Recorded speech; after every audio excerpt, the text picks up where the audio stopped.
우리가 이런 마음을 가지고 하나님께 나아갔으면 좋겠는데, 첫 번째는 여러분 아기를 안 낳아봐서 모르겠지만 애를 낳으면 애기들이 제일 좋아하는 게 엄마 젖이에요. 그래서 맨날 젖다가 울고 그러거든. 그게 뭐냐면 이게 전부야. 자기 생명이야. 그래서 여러분들이 하나님께 나아갈 때 첫 번째로 우리가 해야 될 게 있어요. 뭐냐면 신령한 젖을 사모하는 마음으로 주님께 나가지 않으면 주님의 은혜가 없습니다. 여러분 동일하게 성전에서 예배를 똑같이 드리고 예배를 드리는데 어떤 사람은 울고 불고 난리 나고 어떤 사람은 막 방언이 터지고 하나님께 회개하고 토설하고 비전 받고 난리 나는데 어떤 사람은 말짱해요. 멀뚱멀뚱해요. 왜 그러냐?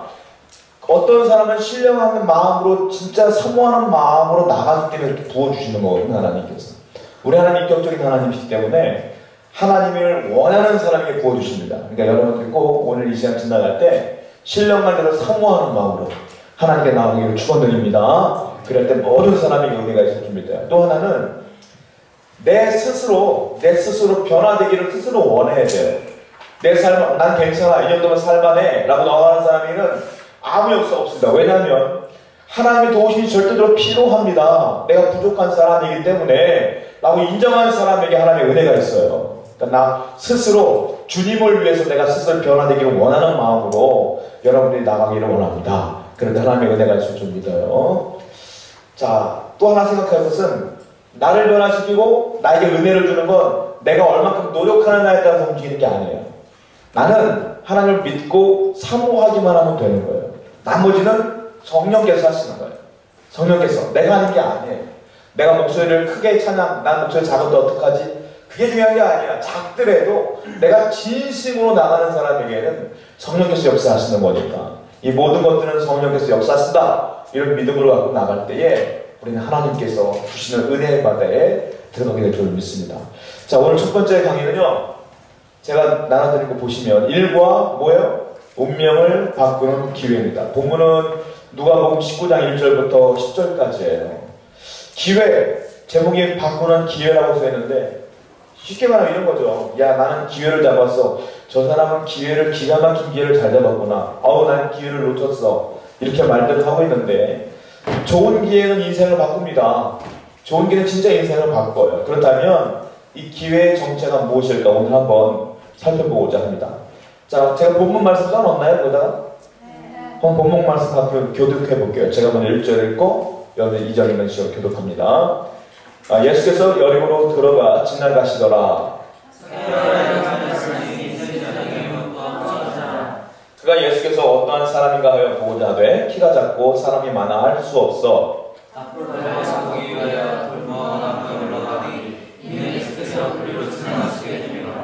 예수께서 그곳에 이르사 쳐다보시고 이르시되 삭개오야 속히 내려오라. 내가 오늘 네 집에 유하여야 하겠다 하시니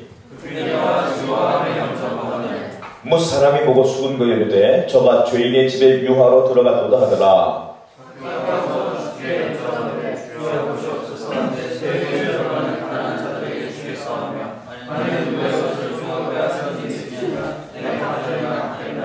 예수께서 이르시되 오늘 구원이 이 집에 이르렀으니 이 사람도 아브라함의 자손이미로다.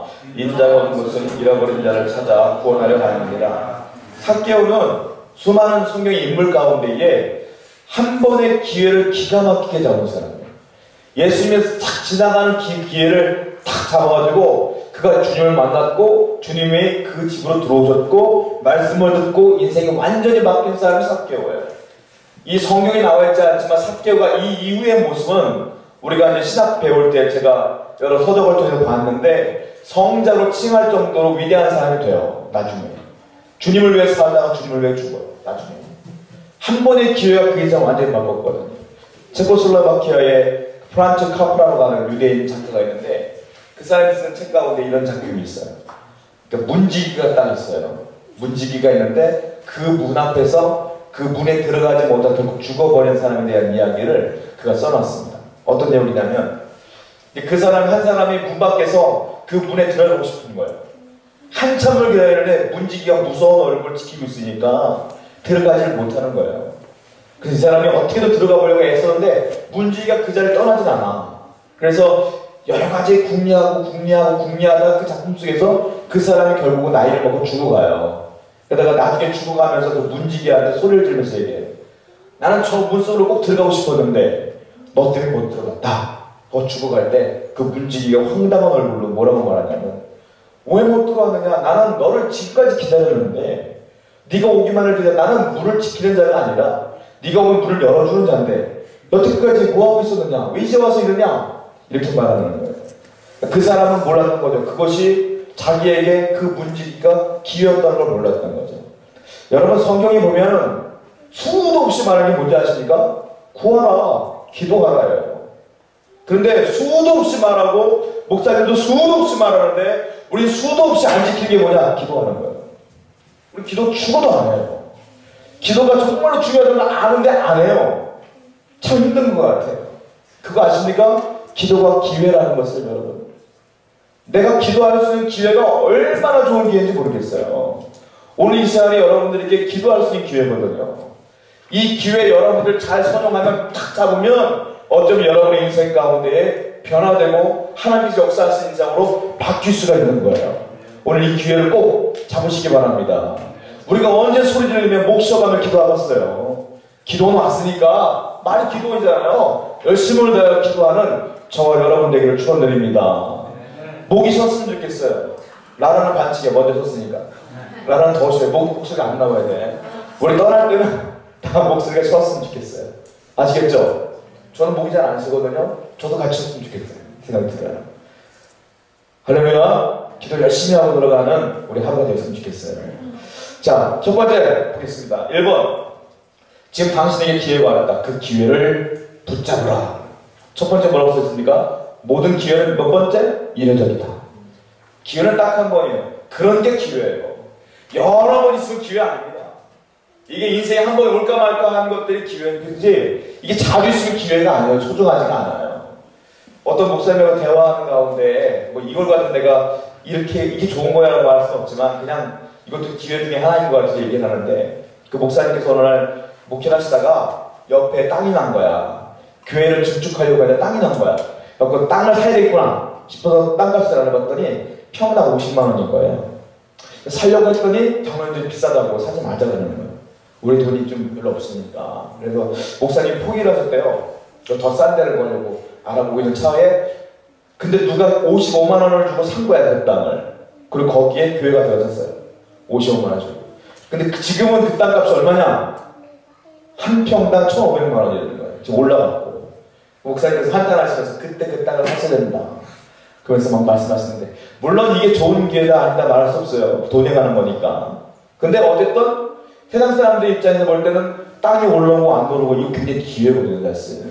그러니까 그것도 지나가는 거예요. 언제 잡느냐? 이게 중요한 거예요 사실.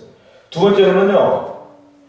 기회는 어떻게 해요? 바람처럼 지나가는 습성이 있다. 은혜도요 여러분들 맨날 은혜 받을 때가 있는 게 아니에요. 주일 예배 드릴 때마다 목사님들은 맨날 은혜 먹고 막 충만한 줄 아십니까? 여러분 내가 솔직히 말씀드릴게요. 목사님들도 그렇지 않아요. 모든 주일에 목사님들 은혜로운 줄 아십니까? 아니 왜? 나도 사람이야. 2학년 목사님도 사람이고 3학년도 사람이야. 내가 피곤할 때도 있고 힘들 때도 있어요. 그거 아시죠? 근데 목사님들, 신앙좋은 장로님들 예배 때마다 은혜 받는 거 아닌데 왜 그 자리를 지키고 있느냐면 우리는 알아요. 뭘 아느냐? 언제 하나님의 은혜를 줄지 몰라요. 언제 하나님이 나에게 말씀하실지 몰라요. 나는 그 자리를 지키는 게 중요한 거예요. 그러니까 매일같이 그렇게 은혜가 있는 건 아닐지라도 언제 기가 막힌 타이밍에 은혜가 올지 모르거든요. 그래서 그 자리를 하나 지키는 것이 우리 신앙인들의 사명이라는 거예요. 예배 자리를 지키는 것이. 제가 처음에 은혜 받을 때를 기억하는데요. 저는 중학교 2학년 때 은혜를 받았어요. 중학교 2학년 1월 3일 날 받았어요. 그때가 1988년도였어요. 1988년도 1월 3일. 왜 1월 3일이냐? 교회에서 신년 부흥회가 있었는데 1월 1일부터 1월 3일까지 있었어요. 1, 2, 3. 4일까지 있었구나. 3, 4, 4일 됐으니까. 부흥회가 있었어요. 저는 중학교 때 그 성경을 한 장도 안 읽었고요. 기도를 한 번도 안 했어요. 기상도만 했어요. 그러니까 어렸을 때. 뭐 여러분들은 그렇지 않나요? 여러분들 그렇죠? 보통 다 그래요. 정말 우리가 지금 목사니까 내가 성경도 많이 읽고 기도도 하고 그러지만 예전에는 그렇지 않았다고 어렸을 때니까. 주문받고 싶어갖고. 근데 제가 첫 은혜를 받는데 어떻게 받았냐면, 나는 붕해를 딱 갔는데 우리 교회가 되게 뜨거운 교회예요. 은사가 막 많이 나타나는 교회였거든요. 제가 붕해 때 막 북치고 그랬어요. 큰 북치고. 어른들은 막 방언하고 입신하고 막 그랬어요. 그런 교회였었어요. 근데 붕해를 참석을 했는데 어른들이 막 기도하다가 방언 터지고 막 예언하고 쓰러지고 막 이런 걸 보는데 이상하지가 않는 거야 나는. 왜? 그 분위기 속에서는 이미 젖어 있었기 때문에 그런 것들이 너무 부러운 거예요. 은혜 받는 것이 부러운 거야. 나도 은혜 받고 싶다. 하나님의 성령의 기름 부으심이 뭔지 모르겠지만 나도 한 방언이라는 걸 한번 해보고 싶다. 이런 생각으로 예배를 참석했는데 제가 말씀드렸지만 매일 기도하지 않았고 성경 보지 않았거든요. 저는 언제 기도했냐? 붕해 때만 기도했어요. 붕해 때만. 붕해 때만 뜨겁게 기도했어요. 그냥 어떻게 기도하냐? 이게 기도를 많이 하는 사람들은 기도 레파토리가 많지만 나는 기도를 하는데 하나밖에 못해요. 하나님 할 말이 없는 거예요. 맨날 하는 게 뭐냐? 하나님 저 권사님처럼 저도 은혜 받고 싶어요. 그럼 할 말이 없어. 내가 기도하는 내내 뭐만 하냐면 하나님 저 권사님처럼 은혜 받고 싶어요. 하나님 저 집사님처럼 은혜 받고 싶어요. 은혜 받고 싶어요. 은혜 받고 싶어요. 이것만 계속 반복하는 거야. 은혜 받을 게 있어요? 안 받을 게 있어요? 못 받았어요. 부흥의 첫날, 첫날, 넷째 날, 끝날까지 못 받은 거야. 얼마나 실망스러운지. 나는 한다고 했는데 목이 쉬어라고 그 기도 단 한마디지만 목이 쉬어라고 기도했는데 은혜가 없는 거예요. 성령 기름 받지 못한 거예요. 그럼 또 언제 기도해? 또 1년 기다리는 거야. 붕이 1년 한 번 있습니다. 1년 내내 기도 한 번도 안 하고 붕이만 기다려요. 그렇게 2번이나 지나갔어요. 그러다가 중학교 2학년 때, 초등학교 때부터 중학교 2학년 때 1988 1월 3일 날 마지막 날 밤에 기도하는데 알 수 없는 기름 부으심이 있고 나도 모르게 방언이라는 걸 하게 되면서 그 첫날 목사로 서원을 바로 해버렸어요. 그리고 그날부터 지금까지 목사의 꿈만 가지고 온 거야. 한 번도 격주를 나간 적 없어요, 저는. 의외로. 10대 때 하나님 만난 게 중요해. 근데 10대 때 하나님 만나버리니까 욕을 끊게 되고, 욕 진짜 많이 했거든요. 욕을 끊게 되고, 교만이 굉장히 많았어요. 나는 내가 학교 생활할 때 나름대로 탐만 있었거든요, 항상. 굉장히 교만했었어요. 그것도 무너지고, 욕하고 무너지고, 그래갖고 여기까지 갔거든요. 제가 이 얘기를 하냐면은, 저의 기회는 부흥회가 기회였거든요. 그 부흥회 기회를 놓쳤더니 최소 몇 개월에서 보통 1년 되더라고요. 그 기회를 다시 잡는데. 그래서 제가 기도를 부흥회 때마다 기도하는 시간들을 총 하면 한 2, 3년 정도 걸렸을 것 같아요. 그리고 하나님의 은혜를 받은 것 같아요. 여러분 그러니까 이게 하나님의 은혜를 받는 것도요. 내가 받고 싶어서 받는 게 아니에요. 주셔야 되는 거예요. 오늘 여러분들이 기도할 수 있는 기회가 아니겠어요? 마치 내가 부흥회 때 기도했던 것처럼 오늘 여러분들이 어쩌면 부흥회 같은 날일 수 있다는 거죠. 그러니까 이 시간에 최선을 다하여 하나님께 나아가지 않으면 우리가 주님의 은혜를 받지 않으면 이 세상을 살아갈 힘이 없다는 거예요. 오늘 이 기회를 놓치지 않기를 다시 한번 축원드립니다. 기회는 바람과 같아서 훅 지나가는 거예요. 그런 속성이 있어요. 자, 세 번째로 볼까요? 세 번째. 그러므로 기회는 뭐라고 쓸까요? 그거 내가 써놨나요, 답을? 어떻게 알았어요? 이야. 그러므로 기회는 잡아야만 내 것이 된다. 잡아야 된다, 기회는. 오늘 여러분들에게 은혜의 기회가 오는 거예요. 확 잡아야 돼. 잡지 않으면 내 것이 안 되는 거예요. 자, 오늘 본문 말씀에 삭개오 나옵니다. 삭개오, 예수님이요. 머물려고 오신 게 아니라 목적지가 있었어요. 그러니까 지나가시는 거야. 길로. 지나가시는데 사람들이 운집했어요. 삭개오도 예수님 만나기 위해 왔어요. 근데 안 보여. 키가 작다 보니까. 그때 삭개오는 포기하지 않습니다. 어떻게 합니까? 성경이 뽕나무 위로 올라간다 했지 않습니까? 제가 지난주 설교 때 뭐라고 그랬어요? 그 뽕나무가 돌 무화과나무라고 그랬지 않습니까? 그 돌 무화과나무 위로 올라가는 거예요. 올라가서 예수님 보는 거예요. 근데 예수님이 지나가시다가 삭개오 보고 삭개오한테 왔고 삭개오가 대화하며 그 집에 유하였고 거기서 잔치가 벌어졌고 삭개오가 변화되는 거예요. 삭개오는 사람들이 운집했어요. 거기다가 삭개오는 욕을 많이 먹던 사람이에요. 이 사람이 인류 민족의 적이에요. 민족의 적. 그 사람이 나타난과 동시에 사람을 수근수근거려. 그러거나 말거나 그 돌무화과나무 위로 창피함을 무릅쓰고 올라가서 예수님 지나갈 때 보는 거예요. 그 기회를 잡은 거예요. 여러분 은혜 받는데도 노력이 필요합니다. 어떤 노력? 내가 은혜 받기 위해 애쓰는 노력이 필요해요. 기도하지 않으면 기도해야 돼요. 기도하지 않으면 침묵으로 기도하는 것 중요합니다. 왜냐하면 저도 기도를 오래 하다 보면 이게 하나님과의 교통함이 이루어지잖아요. 이렇게 기도는 내가 막 쏘아 붙이는 거잖아요. 하나님한테. 근데 듣기도 해야 되잖아요. 듣기도 해야 되잖아. 근데 내가 말하고 있을 때 어떻게 들려? 침묵이 필요해요. 근데 하나님과의 교통이 막 이루어질 때 자연스럽게 성령께서 나를 침묵으로 인도하셔. 그럼 가만히 있으면 막 하나님 말씀 내 마음에 막 쏟아져. 그런 거는 굉장히 좋아요. 그런데 그 하나님과의 교통이 이루어지기 전에 바로 침묵으로 들어가 버리면 졸려요. 기도가 안 돼. 그러니까 삭개오가 여러 가지 체면 불구하고 그 주를 만나기 위해 애썼던 그 모습, 내게 그게 필요하다는 거예요. 우리가 사람은 별로 없지만 이 성전에 쩌렁쩌렁 울릴 정도로 기도하며 나가봅시다. 할렐루야. 마치 바깥에서 수백 명이 온 것처럼 그 정도로. 기도니까 300명 다 기억하십니까? 300명이 있었지만 적들이 보았을 때는 수십만 명이 온 줄을 착각했잖아요. 그 정도의 간절함과 그 정도의 부르짖음으로 하나님께 나아갈 때 여러분이 하나님의 은혜가 있을 줄 믿어요. 베드로도 기회를 잡았습니다. 어떻게 잡았습니까? 베드로도 예수님을 따를까 말까 고민 많이 했던 사람이에요. 자기는 이미 스승이 있었어요. 누구냐? 세례요한이 스승이야. 위대하지 않습니까? 세례요한? 근데 갑자기 젊은 사람 같은 사람이 예수님이야. 따를까 말까 고민하는 차이에 예수님께서 베드로의 배에 올라서서 말씀을 전합니다. 근데 베드로는 본의 아니게 그 배에서 배를 흔들리지 않도록 계속 조종하다가 예수님이 선포하는 말씀을 들을 수밖에 없었던 거예요. 예수님이 자기 배에 설교를 하니까. 근데 그 말씀이 너무 기가 막힌 거예요. 베드로는요, 예수님 말씀을 듣습니다. 예수님이 야, 깊은 데 가서 금을 내더라. 그때 베드로가 노 하면 끝나는 거야. 그냥 베드로는 평범한 어부로 끝났을 거예요. 근데 그가 그 기회를 놓치지 않습니다. 아멘! 하고 깊은 데 가서 금을 던져요. 그때 그가 교회를 세우는 자가 되고 교회 지도자가 되고 초대교회 기적을 나타내는 자가 되지 않습니까? 기회는요, 훅 지나갑니다. 그 기회를 잡는 건 영적인 예민함이 있어야 돼요. 오늘이 바로 그런 기회가 된 줄로 믿습니다. 우리는 믿음으로 하나님의 말씀을 붙잡아야 돼요. 그런데 여러분의 인생이 변화될 줄로 믿습니다. 자, 네 번째 볼까요? 네 번째 한번 읽어봅시다. 시작.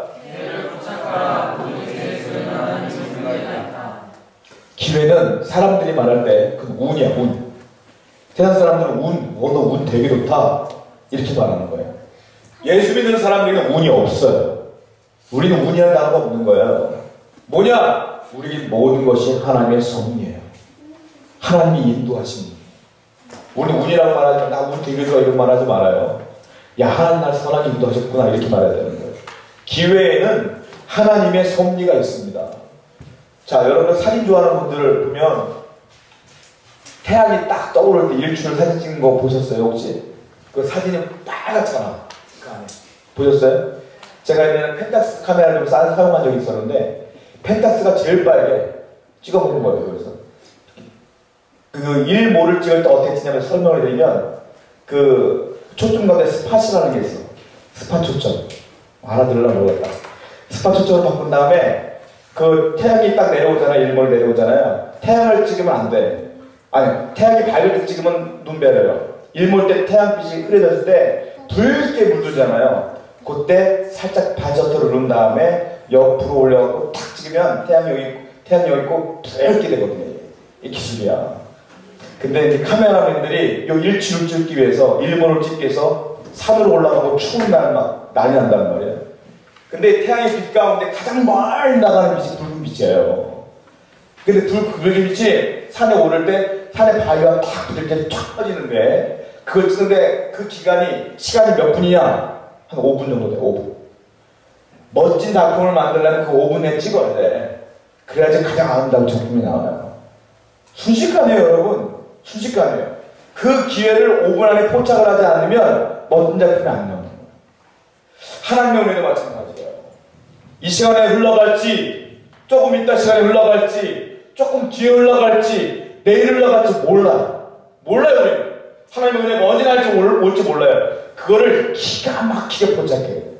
그 시간이 영원하지 않거든요. 오늘 그런 마음으로 예민한 마음을 달라고 하나님께 기도하시기 바랍니다. 자, 두 번째 볼까요? 2번. 이 와중에 삭개오가 아닌 한 부자가 등장을 합니다. 한 부자 청년의 슬픈 선택. 성경을 한번 읽어볼게요. 마태복음 19장 21절 22절 그만 써있을 것 같은데 같이 한번, 요건 두 절밖에 안 되니까요. 같이 한번 읽어볼게요. 시작. 예수께서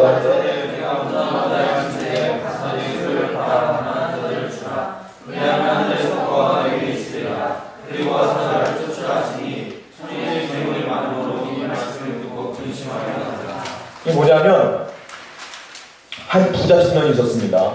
그 청년이요, 자기 스스로 생각할 때 다 갖췄어. 모든 것 다 갖췄는데, 우리 예림이 원래 안 나갔으면 좋겠는데 이제 알았지?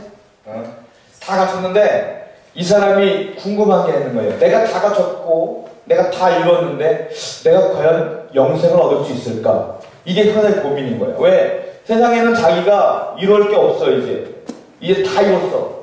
그러니까 사람이 죽은 뒤가 걱정되는 거야. 죽었으면 어떻게 하지?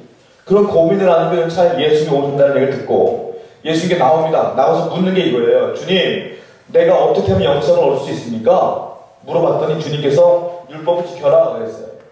율법 다 지켰습니다.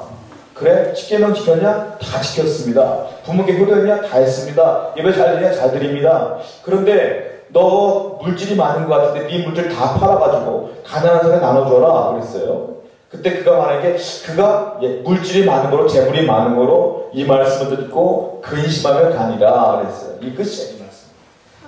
이 사람 완벽했어요. 그런데 주님이 말씀하시기에 네가 갖고 있는 물질, 돈, 그거 좀 포기해라. 가난하게 나눠줘라. 그거 가지고 손 가는 거 아니다 라고 했을 때 그는 심각하게 고민하며 대답하지 않고 떠나갔어요. 이게 뭐예요? 그는 물질을 포기하지 않았다는 거죠.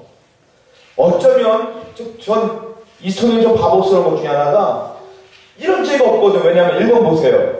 한 부자 청년은 예수님께서 물었어요. 그것이 그에게는 뭐예요? 기회였어요. 왜? 예수님이 슈퍼스타이기 때문에 지나다니시면 수많은 사람이 운집해요, 항상. 그런데 이 사람 성경을 보세요. 이 사람은 단독자로 만났어요. 그 주위에 제자도 없어. 예수님이 우연히 나왔는데 이 사람을 딱 만난 거야. 예수님하고 나하고 단독자야, 딱. 얼마나 기가 막힌 기회입니까? 그 질문 마음껏 하죠? 대답 마음껏 듣죠? 여기서 결단만 하면 되는데 이 기회를 놓쳐버렸어요. 왜? 왜요? 두 번째 보세요. 왜 놓쳤습니까? 2번 읽어볼게요. 시작. 뭐 때문에? 돈 때문에. 쉽게 돈 때문에 기회를 놓쳤다. 주님의 음성을 거절하는 거예요. 돈이 뭐길래. 물론 지금 돈이 진짜 중요하죠. 돈이 있어야 집 사죠. 돈이 있어야 먹고 살죠. 목사인 나도 돈이 중요하다는 거 알아요. 돈이 없으면 힘들어요, 사실은. 근데 주님께서 원하시는 건 먹고 살만하면 되는 거예요, 그냥. 그 이상은 욕심인 거라. 이 부자라는 것은, 부자 청년이라는 것은 자기가 먹고 사는 것 그 이상의 물질이 많다는 거예요. 주님이 다 버리라는 소리가 아니에요. 그 중에 네가 먹고 살 거 빼고 나머지 버리라는 소리인데, 이 사람은 그 돈이 많다 보니까 그 욕심이 지나치다 보니까 돈 때문에 주님의 그 영생을 포기하게 되는 거예요. 여러분 옛날에 그 찰리와 초콜릿이라는 영화 보신 적 있어요? 존 이름 나오는 거. 거기 보면 그 찰리와 초콜릿에서 가난한 집 아이에게 초대장이 갑니다. 뭐냐면 우리 초콜릿 공장에 놀러와라 하고 초대장을 보내줬어요. 근데 그 애가 그걸 받고 너무 좋아요. 너무 좋은데 우리 집이 가난한 거예요. 가난하니까 할아버지한테 물어봐요. 할아버지, 이 초대장이 너무 좋은데 우리 집이 가난하니까 이 초대장을 좀 팔아서 제가 우리 집에 좀 가세에 좀 도움이 됐으면 좋겠어요. 물어봤어요. 얼마냐 그게? 그러니까 이거 팔면 $500 정도 받아요. 그랬어요. 그러니까 할아버지가 뭐라고 하냐면, 야 이 바보야, 돈은 이 세상에 매일매일 찍어내는 게 돈이야. 돈은 매일매일 있어. 그런데 네가 그 초콜릿 공장 가는 기회는 일생 단 한 번이야. 돈이 뭐가 중요하니? 그 기회를 잡아야지. 그래서 그 어린아이가 그 공장에 들어가죠. 여러분 그렇습니다. 돈이 중요한 것 같죠? 그렇게 중요한 것 같은데 예수님은 왜 돈이 없었습니까? 돈이 중요한 것 같죠? 예수님 물질이 없었어요. 세금 낼 돈이 없어서 베드로 왜 낚시 한번 해라. 낚시했더니 그 물고기 입속에 돈이 들어있어. 그거 세금 냈던 분이 예수님이요. 중요한 것 같죠? 주님 보실 때 중요하지 않은 거예요. 주님 말씀하셨잖아요. 너희는 먼저 그의 나라와 그의 의를 구하라. 그 다음에 필요한 거 준다고 했잖아요. 그러면 이 모든 걸 너에게 더해줘. 이 모든 걸 안에 돈이 들어가 있는 거예요. 제일 먼저 중요한 건 내가 먼저 영생을 위하여 주를 위하여 사는 거. 그걸 주님이 책임지신다 이 말이지 않습니까?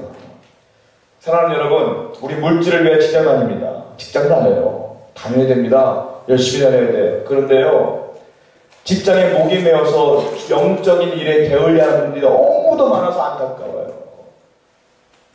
우리는 영적으로 먼저 회복하고 은혜 받아서 직장에 가서 그들을 주님께로 인도하는 사명이 있는 거예요, 우리는. 근데 이게 전사에 역전됐어. 거기가 더 중요하고, 주일마다 잠깐 와서 예배 드리는 게 이게 내 사명을 다하는 걸 착각하고 있어요. 가능합니다. 이게 무슨 문제냐면 가치관의 문제야. 내가 돈을 사랑하냐, 주님을 사랑하냐, 둘 중 하나. 내가 주님을 사랑하는 사람은 무슨 일이 있어도 영적인 일을 먼저 합니다. 내가 돈을 사랑하는 사람은 무슨 일이 있어도 주님이 나타나서 야, 내가 여기 있다 직접 보여줘도 돈을 선택합니다. 이 사람처럼. 가치관의 문제. 저는 오늘 여러분들의 가치관이 완전히 뒤집어졌으면 좋겠어요. 주님이 제일 먼저, 그 다음 것은 주님이 채워주는 대로 살아가는 것. 그것이 우리의 삶이 아닐까요? 그렇게 여러분들의 가치관을 바꿔나가시길 바랍니다. 자, 3번 한번 읽어보겠습니다. 3번. 시작. 그 말, 그 위에. 조금만 3번. 시작. 자, 사개오 얘기했어요. 그 다음에 부자 천년 얘기했어요. 우리가 배울 수 있는 게 뭘까요? 제가 쉽게 말씀드릴게요. 내려놓음입니다. 내려놓음. 이 사람이 돈을 내려놓았을 때 영생이 오는 거예요. 사개오는 뭘 내려놨습니까? 자기 체면을 내려놨어요. 자기 자존심을 내려놨어요. 그때 주님을 만납니다. 오늘 우리가 해야 될 게 뭐냐? 내려놓음이에요. 뭘 내려놓느냐? 내가 목소리를 크게 기도하면 사람들에게 피해되지 않을까라는 쓸데없는 걱정 내려놓는 거예요. 내가 오늘 기도할 때 내 목소리가 들려가지고 내 과거가 더 긁히고 그러지 않을까라는 쓸데없는 것을 내려놓으라고. 여러분 들릴 것 같지 안 들려요. 똑같이 소리 지르기도 하면 안 들려요. 비겁하게 소리 안 지르는 사람한테 들리지. 오늘 소리 지르지 않고 기도하는 사람 비겁한 사람이야. 다 소리 지르며 기도하고 나가면 내 체면 내려놓고 다 내려놓고 나가면 주님께서 역사하신다. 그런 거예요, 여러분. 하나님의 은혜를 그렇게 쉽게 받는 게 아니에요. 그러니까 이 은혜가 성령의 기름 부으심이 얼마나 소중한지 몰라요. 그래서 오늘 여러분들에게 이러한 용기가 있었으면 좋겠습니다. 내려놓는 용기가 있기를 축원드립니다. 자, 큰 3번 읽어볼게요. 시작. 자, 3절밖에 안 되니까 본문 말씀 읽어봅니다. 누가복음 23장 41절부터 43절. 시작. 우리는 우리의 하나님의 상당한 복음을 받는 것이 이에 당연하거니와 이 사람의 행한 것을 좋지 않으셨습니다라고 사람에게서 지나가는 시대에 나를 생각하셨사니 에스겔의 시대에 그같이 그들에게 이르노니 오늘 내가 나와 함께 나와 있으리라 하시니라. 예수님께서 십자가에 못 박혀 돌아가십니다. 돌아가실 때에 왼편과 오른편에 똑같이 십자가에 달린 행함자가 있는데 두 사람 다 강도라고 성경에 써있어요. 오른편에 있는 강도, 왼편에 있는 강도가 서로 얘기하는데 오른편에 있는 강도가 물었죠. 당신은 우리와 같은 행악자는 아닙니다. 근데 왜 돌아가십니까? 그러면서 오늘 내가 당신을 바라보고 당신과 대화하는 것이 은혜입니다. 오늘 나를 꼭 기억해 주세요. 그때 예수님께서 뭐라고 하세요? 그래, 오늘 네가 나와 함께 낙원에 있으리라 하고 그에게 구원을 선물로 줍니다. 그 왼편의 강도는 예수를 조롱합니다. 야, 네가 예수라며, 네가 메시아라며, 하나님 아들이라며, 네가 왜 나와 가서 똑같이 죽는데? 라고 비웃어요. 그에게는 구원의 선물이 없습니다. 똑같은 상황. 근데 어떤 사람은 구원을 얻은 거고 어떤 사람은 구원을 못 얻은 거예요.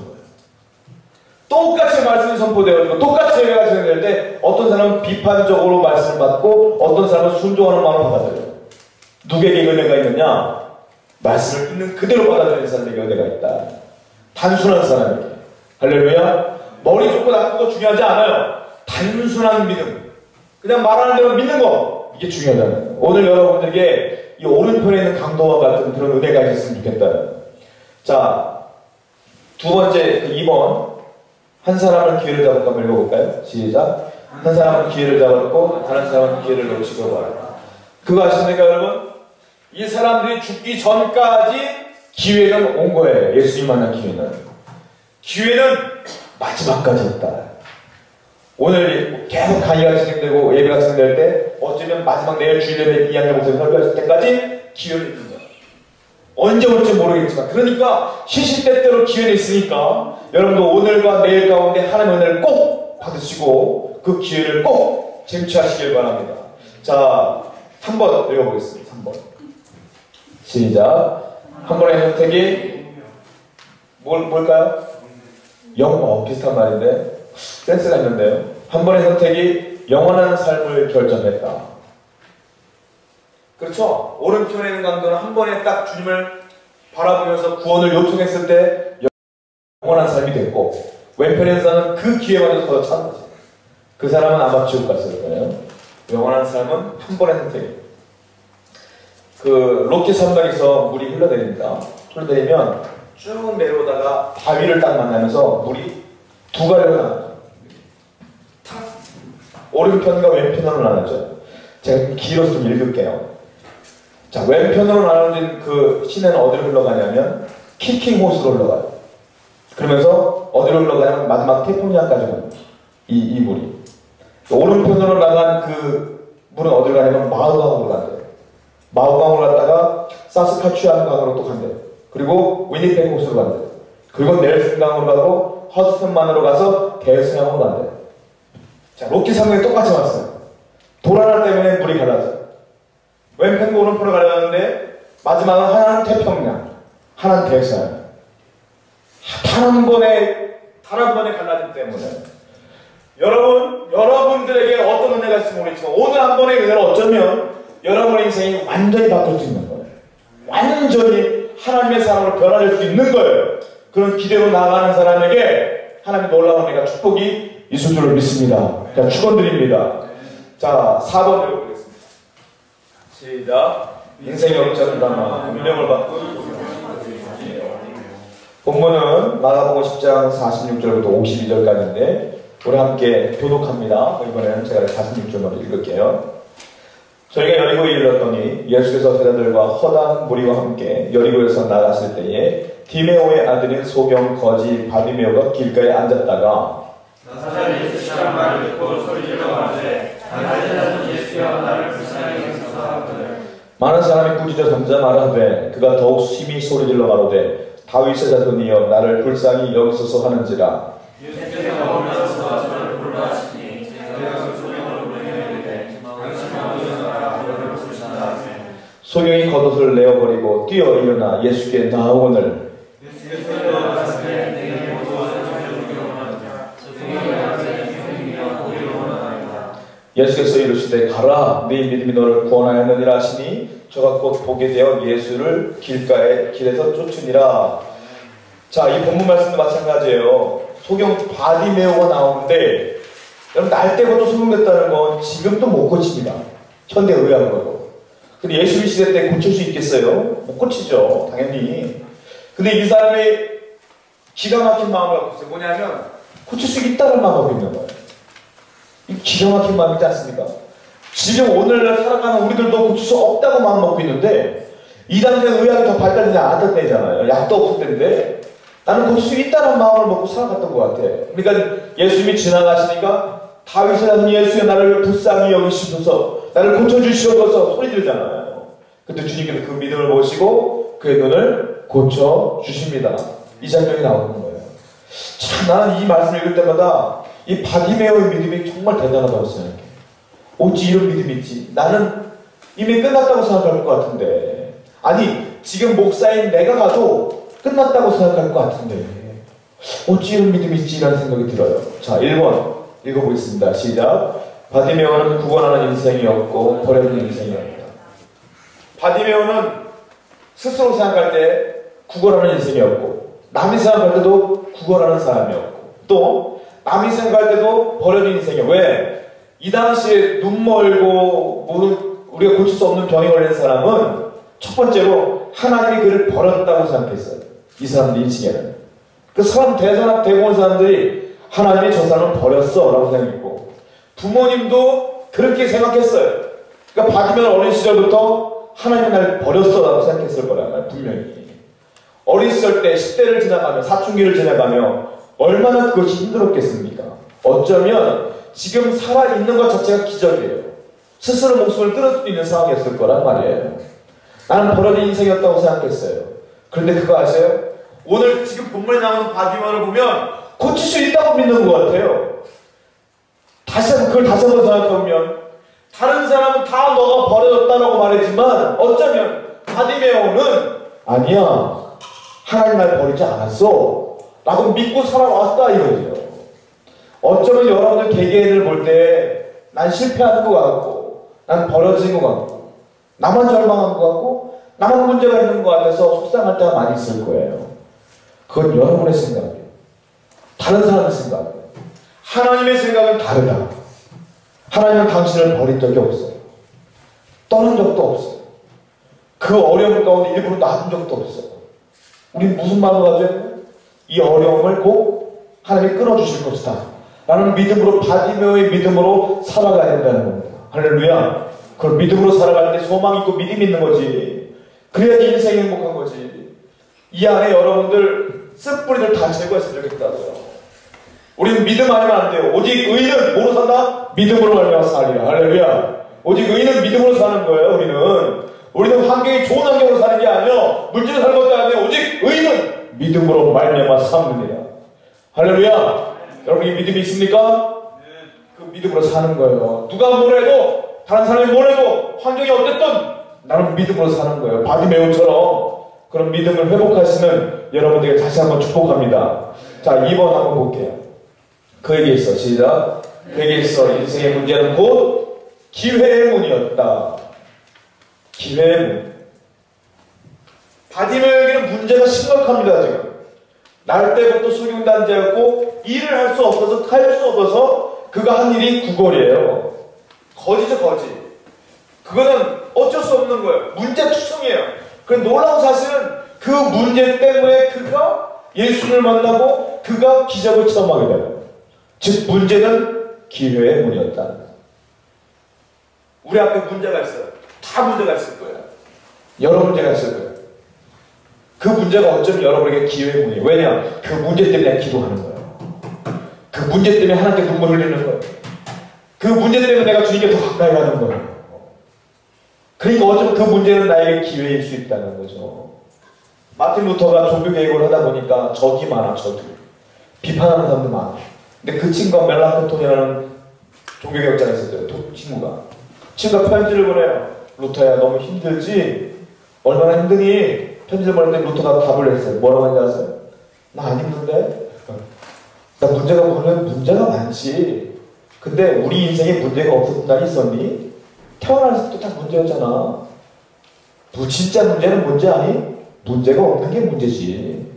나는 괜찮아 라고 답을 했어요. 문제가 없는 게 진짜 문제예요.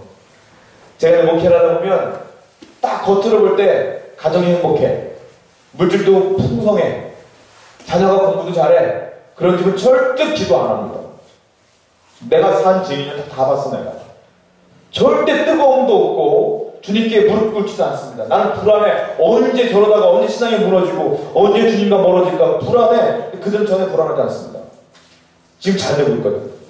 근데 지역마다, 한국에도 지역마다 신앙이 다 달라. 제가 강남에서 10년 정도 목회를 했거든요. 강남은 뜨거움이 없어. 근데 사람들이 잘 살다 보니까 인격적으로 되게 이성적이고 똑바로 말이 통해. 그것도 장점이야. 너무 좋았거든요. 나이스예요. 근데 어려운 지역을 가면요, 기도는 무지하게 해. 눈물 흘려만 기도해. 근데 어릴 때부터 환경이 어렵다 보니까 뭐 나서 뭐 났어. 뭘 얘기해도 상처를 입으니까 피해식 때문에 막 쏴붙여. 내가 상처를 입다가 말았어. 그게 장점과 단점이 있구나. 그런데 영적인 부분을 볼 때는, 영적인 부분만 본다면 문제 있는 게 더 나아요. 나는 그래서 어렸을 때부터 뭐라고 기도했냐면, 하나님 제발 나한테 문제 좀 주세요 라고 기도할 때도 많았어요. 내가 게을러지니까 시상적으로. 문제가 많으면 나도 모르게 눈물이 줄줄 흘리면서 하나님께 가까이 가더라고. 여러분 앞에 문제가 없는 것도 문제고 문제가 있는 것도 문제일 수 있죠. 근데 둘 중에 선택하려면 문제 있는 게 나아요. 문제 있으면 하나님께 기도하고 주님께서 응답 주시니까 할렐루야. 응답 반드시 옵니다. 그걸 믿고 나가는 사람에게는 그게 훨씬 나은 거예요. 내 신앙이 더 견고해지고 간직거리가 생겨나고 신앙이 견고해지는 거예요. 할렐루야. 문제가 있다고 낙심하지 마세요. 세상에 문제 없는 사람은 없어요. 제가 엊그제 미국에 있는 저보다 이제 나이가 있는 목사님하고 대화를 했어요. 그냥 학교를 작성했거든요. 이런 전에 형님이니까 그냥 내가 이제 동생이니까 그냥 인생에 대한 막 넋두리를 다 쏟아놨어요.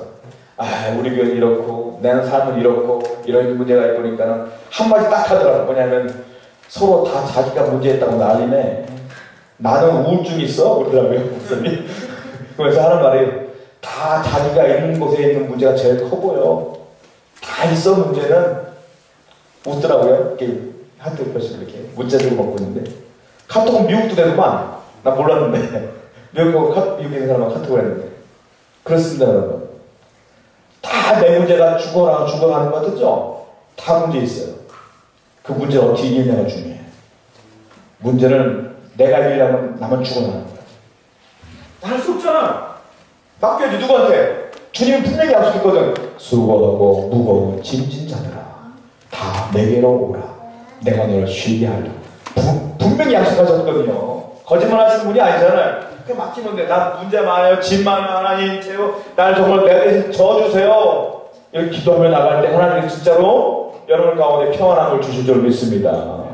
문제가 있어도 평안한 게 좋은 거죠. 자, 세 번째 읽어볼까요? 시작. 그는 그를 찾아가는 길을 확실하게 붙잡았다. 자, 이 탁월한 선택을 한 사람이 몇 명 있습니다. 성경에. 첫 번째 오늘 나온 바디메오입니다. 자, 앞이 안 보이니까 이 문제가요 얼마나 큰 장점으로 다가오는지 아십니까? 앞이 안 보이니까 옛날에 그런 말이 있었잖아요. 싸움할 때 그 소경이 싸움 잘한다 그러죠. 왜? 뵈는 게 없으니까. 그 말 있잖아요. 뵈는 게 없으니까 옆에 누가 있는지도 몰라. 뭐 왕이 있는지 뭐 정치가 있는지 몰라. 안 보이니까 바디메오가 한 게 뭐냐면 소리 펄펄 지르는 거예요. 다윗에 가서 예수 나를 불쌍히 여기면서 제자들 난리 났어. 시끄러워. 사람들이 웅성하고 조용해. 아, 보이지도 않는데 뭘 중요해? 얼굴도 안 보이잖아. 사람이 험상 굳은 사람이 말하면 좀 주눅 들잖아요. 얼굴도 안 보이는데 어때? 소리 펄펄 지르는 거예요. 그때 주님이 그 음성 듣고 바디메오의 앞에 나오시는 거죠. 그가 문제가 있었기 때문에 그가 그렇게 부르짖을 수밖에 없었던 거죠. 오히려 그게 장점이 된 거예요. 그래서 기적의 주인공이 되죠. 12년 동안 혈루증 앓던 여인 기억하시죠? 의인을 다 찾아가 봤어요. 문제를 다 찾아봤어. 12년 동안 할 거 없고 다 해봤어. 쫓겨났네. 손 밖으로. 이제 들어오면 돌아가서 죽네. 그러니까 이제 남은 게 없잖아. 남은 게 없으니까 어떡해. 에이, 주님 옷장이나 만져보자. 만지는 거 아니에요? 우리 같은 만질 수 있겠어요? 야, 율법이 우리가 만지면 죽는다고 하는데 겁없지 않고 만질 수 있겠냐고요. 문제가 심각하니까 그게 보여요? 그게 만지는 거지. 이런 거예요, 여러분. 이런 갈급함은 문제를 통해 나타나는 거예요. 문제를 통해서. 중풍병이다 기억하시죠? 이게 심각해. 남의 지붕 뜯어놓고 내려오는 거. 이게 심각해. 그러나 그들은 그 기회를 기가 막히게 잡습니다. 포기하지 않습니다. 중요한 게 뭔지 아십니까? 문제 앞에 눈물을 흘려 포기한 사람은 절대 기적이 없어요. 그럼에도 불구하고 끝까지 주를 만나기 위해 애쓰는 사람에게만 그 기회가 잡혀주는 거예요. 잡혀주는 거라고요. 여러분들이 그런 갈급함이 있기를 원합니다. 그런데 하나님의 은혜가 있다는 거죠. 자, 우리 4번 한번 읽어볼게요. 4번 시작. 그는 확실한 것을 받아주시며 그에게 길을 주신 예수님에 대한 믿음을 있다. 자, 중요한 단어가 있습니다. 뭐냐면 첫 번째, 그는 확실한 소원을 가졌다. 소원이 있다고요. 무슨 소원? 바디메오는 내가 눈 뜨길 원한다는 소원이 있었어요. 두 번째, 맨 마지막에 보면 예수님께 대한 뭐예요? 믿음이 확고했다. 두 개. 내가 마음에 소원이 있어야지 기도가 돼요. 그리고요, 기도함과 동시에 의심하면 안 돼요. 주님께서 역사하실 거라는 믿음이 확실해야지 그것이 나타나는 거예요. 예수님께서 늘 말씀하시죠. 네가 믿느냐? 예, 믿습니다. 그럼 네 믿음대로 될지어다. 주님께서 그렇게 말씀하셨어요. 고칠 때. 야, 주님께서 뭐 특이한 방법을 하지 않아요. 먼저 믿음을 점검하시고 그 믿음이 이 기적을 받아들일 만한 준비가 되어 있으면 허락하시는 거예요. 믿음이 중요한 거예요. 첫 번째, 마음의 소원이 중요해요. 내가 아무리 절망적인 상황이 있을지라도 포기하지 않는 소원이 필요해요. 그 소원이 있고 마음으로 소원이 있습니다라고 품으면 안 돼. 소원이 있는 자는 주님께 믿음으로 나가는 거예요.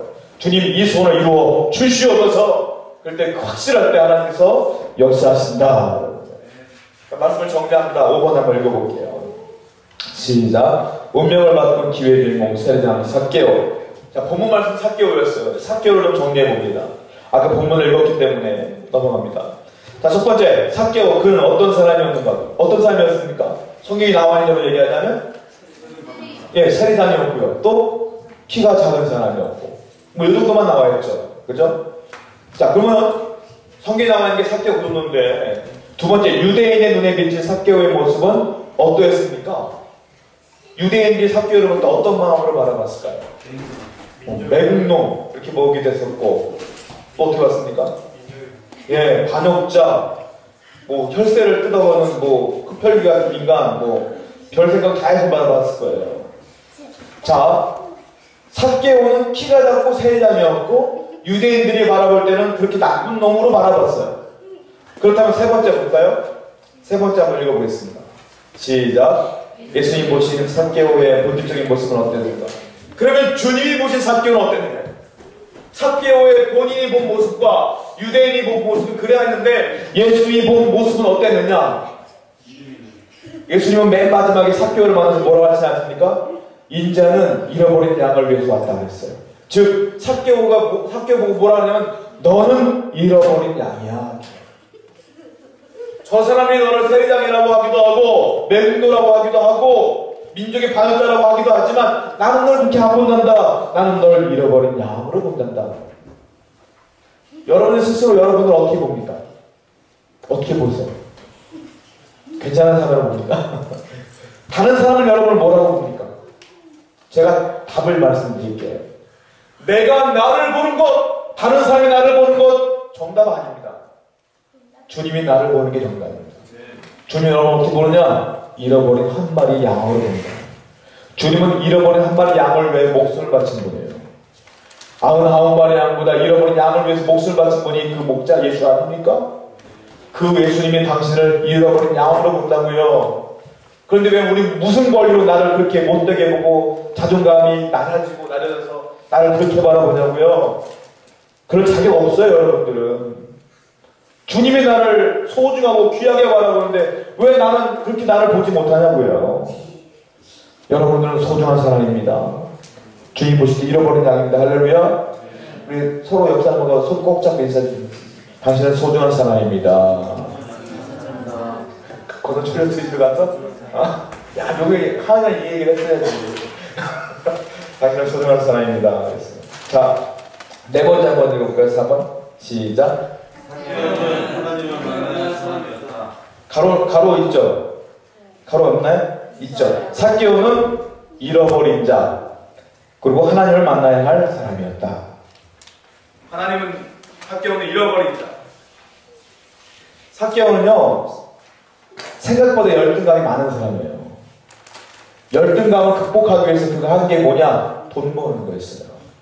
목숨 걸고 돈 버는 거예요. 그 열등감을 극복하기 위해서. 아시겠어요? 삭개오는 굉장히 정상적인 사람이 아니었어요. 키가 일단 작잖아. 키가 작고 저는 키 작은 것 때문에 한 번도 열등감 가지고 한 번도 사모님 증인인데 그런데 한 번도 없었지만 예수를 일찍 만나야 돼. 일찍 만나면 자존심이 굉장히 자존감이 높아져. 삭개오는 열등감이 많았기 때문에 돈 버는데 목숨을 거는 사람. 근데 그거 아십니까 여러분? 행복은요 소유에 있지 않아요. 재벌 연예인들 소유한 게 많지 않습니까? 근데 그들은 다 행복하다고 말할 수 없습니다. 이번에 최진실 가족 너무 안타깝더라고요. 인기가 없으니까 돈이 없으니까 그 사람들이 스스로 목숨을 끊는 그 모습 보면서 이야 기가 막히게 허망하더라고요. 여러분 행복은요 기억하세요. 소유에 있지 않습니다. 행복은 어디 있는지 아십니까? 관계에 있습니다. 관계. 주님과의 관계가 좋은 사람은 행복합니다. 내 옆에 있는 사람과 관계가 좋은 사람은 행복합니다. 세계에서 가장 행복한 나라가 부탄이라고 하죠. 부탄. 부탄의 나라 기억하세요? 그 1인당 GNP가 얼마, 난 모르겠어. 가난해. 그들은 그렇게 행복하대잖아요.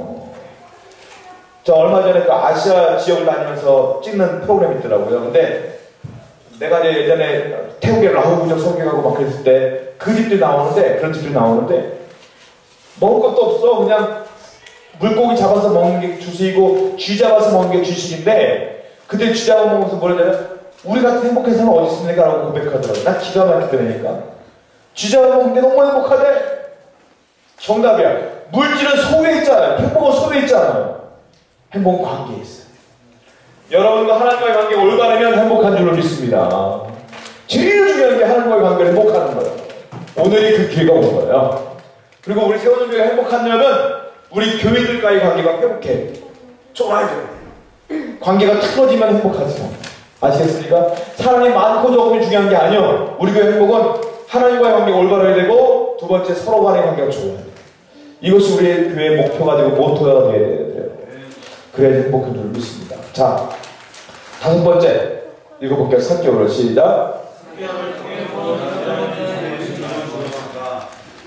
자, 잃어버린 자. 예수님께서 잃어버린 자 얘기했는데, 이 잃어버린 자가 어떤 의미냐? 제가 말씀드릴게요. 먼저 첫 번째로는 주님의 사랑으로부터 멀어진 자가 잃어버린 자예요. 주님의 사랑으로부터 멀어진 자. 멀어진 모든 사람들. 그 사람들 잃어버린 자입니다. 두 번째는 어떤 사람이 잃어버린 자냐면요. 주님이 주신 꿈이 아니라 내 꿈을 향하여 살아가는 모든 사람이 잃어버린 자. 주님이 주신 비전을 향하여 나가는 자가 아니라 내가 세운 내 꿈을 향해 살아가는 사람들이 잃어버린 자. 이 사람들이 잃어버린 자다.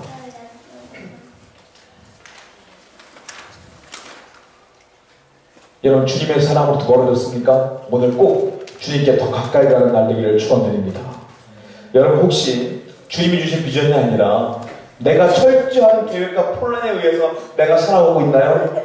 그럼 여러분들 이 시간에 다 무너뜨리고 주님이 주신 비전으로 다시 회복하는 여러분들을 축원드립니다. 그것이 내가 주님께 가까운 하나의 방법이다. 자, 6번 예수를 만난 사개오. 자, 첫 번째 읽어볼까요? 시작. 예수를 만나는 데 있어 사개오의 장애 요소는 무엇인가? 사개오의 장애 요소 무엇이 있었습니까? 성경대로 보자면 키가 작았습니다. 키가 작았기 때문에 안 보였어요. 그죠? 자, 두 번째, 네? 많은 군중도 있었어요. 사개오와 많은 군중들의 관계가 좋지 않습니다. 그러니까 사람들이 있는 곳을 못 가요. 사개오는 원래. 그게 문제가 있었어요. 또 세 번째 뭡니까? 체면. 사회적인 체면. 사개오는 세리장입니다. 세리장. 세리장은 리더예요. 적당히 배도 좀 나왔고 얼굴이 길기도 좀 있고 그런 사람인데 나무 위로 올라가는 거예요.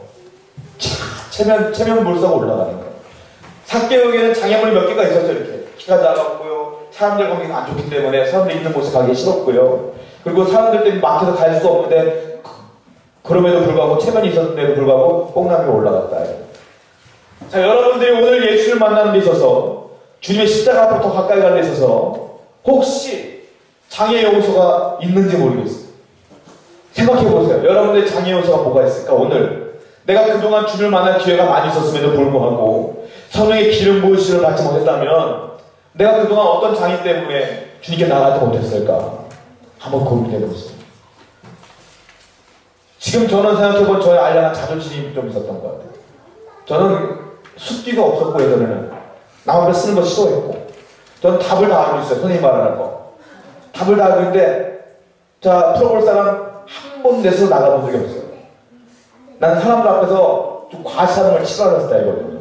그리고 사람들 앞에 쓰는 것 자체가 부끄러워가지고 한 번도 속으로만 그것이 답이건데 혼자 이런 스타일이야. 그랬던 사람이거든요. 그런 것 때문에 기도를 하는데 옆에서 막 소리 지르고 아줌마들은 뭐 주책이잖아.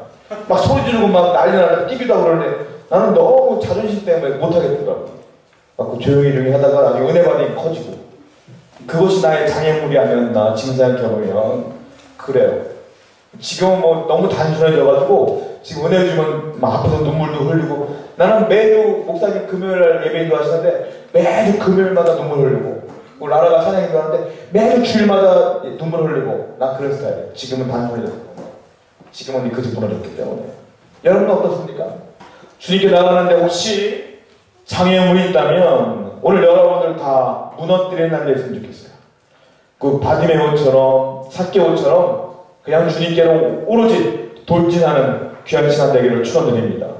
자, 두 번째 예수를 만나는데 읽어볼게요. 시작. 예수님을 만나는데 사회의 환경적인 인연이 무슨 것인가? 우리가 말했습니다. 사람들이 많았기 때문에 뚫고 들어갈 수가 없었어요. 왜냐? 삭개오를 사람들이 싫어하니까. 삭개오가 사람 밀치는 순간 삭개오는 욕 바가지로 먹습니다. 그런 환경적인 요소가 있었어요.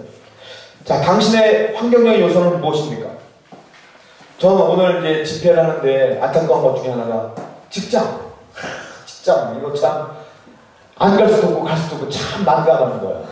이거 진짜 가야 돼요. 가야 되겠죠. 근데 야, 이거 이런 좋은 날 이런 직장 문제 때문에 오지 못하는 친구들 볼 때마다 너무 속상한 거예요. 사실 우리 또 직장인들 때문에 또 주일을 포함하여 예배드리는 거 아닙니까? 그럼에도 불구하고 못 온다는 것 때문에 너무 속상할 때도 있고, 그리고 감정 문제, 단순히 오기 싫어서 오는 사람들이 있을 거라고요. 여러 가지 이유겠지만 그런 게 안타까워요. 자, 여러분들도 그 모든 환경을 뚫고 여러분들도 온 줄로 믿습니다. 그러니까 은혜가 분명히 있어야 된다는 거예요. 자, 3번 기회에 뭡니까? 뽕나무 아니면 돌무화나무를 붙잡다 있으면 되고. 자, 마지막 7번 한번 볼게요. 7번. 자, 삭개오가 예수를 만난 결과는 이제 어땠는가? 한번 그거 살펴보겠습니다. 1번, 삶의 목적과 가치관이 변화되었습니다. 아까 부자 청년의 가치관은 영생보다는 돈이 우선이었어요. 삭개오도요, 열등감 때문에 돈이 가치관의 최우선이었어요. 그런데 예수님 만나고 그 부자 청년은 가치관이 변하지 않았지만, 그가 꼭 붙잡고 있었지만 삭개오는 가치관을 놓았습니다. 돈을 놓았어요. 놔가지고 뭐라고 말합니까? 내가 남한테 내가 불이익을 가졌다면 내가 4배나 더 갚겠습니다 라고 자기 돈을 포기해버리죠. 그러면서 가치관이 완전히 변합니다. 돈보다 더 중요한 건 예수님이십니다, 주님이십니다, 이 가치관을 바뀌어버려요. 여러분의 인생의 가치관이 완전히 뒤집어지기 원합니다. 돈보다 더 중요한 건 예수님이에요. 할렐루야. 그게 제일 중요한 거야. 그분이 모든 걸 주고 계신 분이지 않습니까? 그러니까 우리는 예수를 선택한 우리에게는 두려움도 실망도 없어야 돼요. 사실은 이스라엘 백성이 40년 광야 생활을 했어요. 40년 동안 40년 광야 생활하는데 농사를 짓지도 못했고요, 거기 물도 없어요. 근데 40년을 살았어. 어떻게 살았을까? 주님이 살게 하신 거예요. 만나 주시고 물 주시면서. 주님을 선택하는 백성들은 망하지 않습니다. 주님이 채워주실 줄 믿습니다. 자, 2번, 잃어버린 자기를 찾았다. 삭개오는 잃어버린 자기를 찾았습니다. 뭐냐? 자기 스스로 나는 작은 자, 나는 돈을 많이 가진 자, 나는 매국노 이렇게 생각했지만 예수님 만나고 주님 뭐라 그랬어? 너는 잃어버린 양이라 그랬잖아요. 그때 깨달은 거야. 아, 그렇구나. 나는 잃어버린 작은 자구나. 자기 자신을 깨달은 거야. 잃어버리고 살았던 내 자신을 깨달은 거야. 그리고 모든 걸 포기하는 거야. 주님 만나면 여러분의 본 모습을 볼 수 있습니다. 여러분들은 주님이 정말 사랑하는 하나님의 백성인 줄 믿습니다. 이걸 깨닫고 알아가는 날이라는 거예요. 자, 세 번째, 잃어버린 이웃을 찾았으며 그들과의 관계도 회복되었다. 삭개오가 갑자기 돈을 4배나 갖고 막 그러니까 사람들이 기분이 어떻겠어요? 좋을 수밖에 없죠. 삭개오가 변하니까 사람들도 마음이 녹아지는 거죠. 왜? 하나님과 관계가 회복되어지니까 사람들의 관계가 회복되어지는 거죠.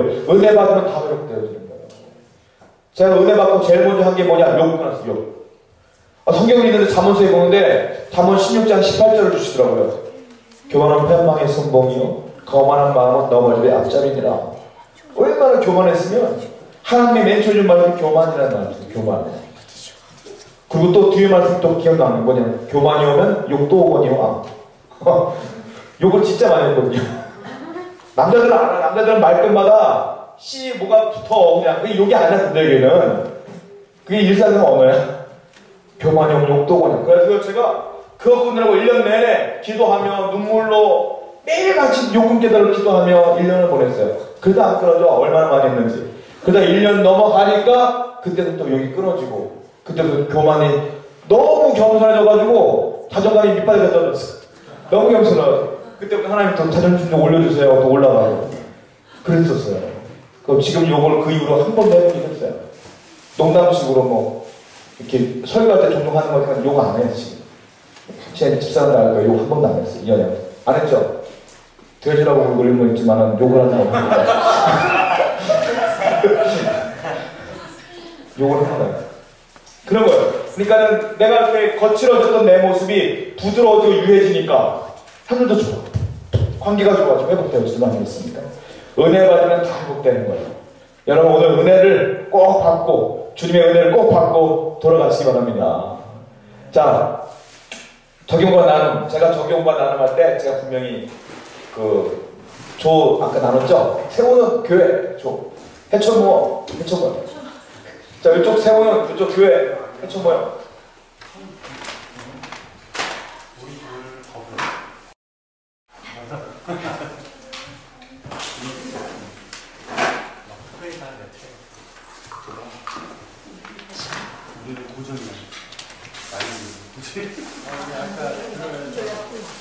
자, 지금 이 시간에는요, 제가 질문을 던질 테니까 그거 가지고 한번 여러분 시연을 좀 했으면 좋겠어요. 먼저 일단은 지금까지 제가 쭉 말씀을 좀 나눠드리면서 특별히 여러분들에게 와닿던 말씀이 있으면 서로 돌아가면서 좀 얘기하면서 나 이런 말씀이 온다고 오늘 좀 시연을 좀 했으면 좋겠고요. 두 번째로는요,